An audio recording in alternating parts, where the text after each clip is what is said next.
Hello and welcome. This is Sam Visnick from EndYourBackPainNow.com, and in this short video I'm going to show you what a kyphosis lordosis looks like. Now these are two terms that talk about the curvatures that are in the spine. And let's click forward here and then we see it. So the kyphosis lordosis posture, if you can see in the picture there in the lower back, you see that inward curvature that moves toward the abdominal muscles. That is called a lordosis. And you see the rounding of the upper back there, that mid portion, that would be called the kyphosis, or the kyphotic curvature of the thoracic spine. And in the neck again, that you see the dark colored area, that starts to swivel back around, looking like a similar curvature to the lower back, and we move back into a lordosis in the cervical spine. And in this case right here, we find that both of these imbalances are existing in that individual. Having a kyphosis and a lordosis is completely normal, but in this situation what we're looking at is the postural imbalance called excessive kyphosis, excessive lordosis. So this is characterized by a number of things. First of all is an excessive forward head posture. If you look at the chart on the left side, the skeleton, the ear hole is essentially sitting too far forward from the gravity line.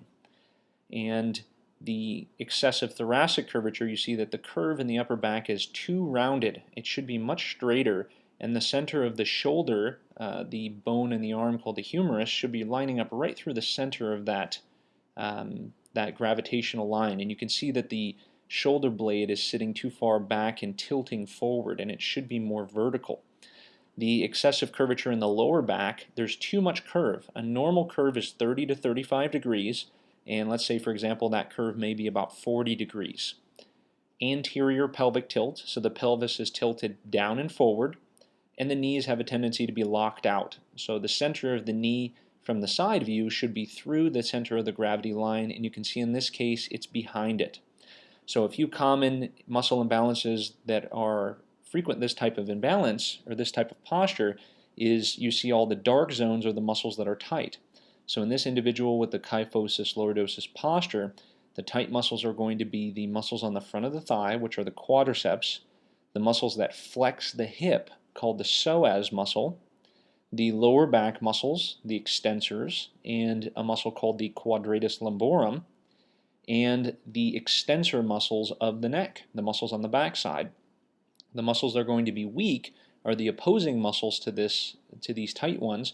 It's going to be the thoracic extensors, the abdominal muscles, including all of them, the obliques, internal and external, and the rectus abdominis, the six-pack muscle, and the hamstrings.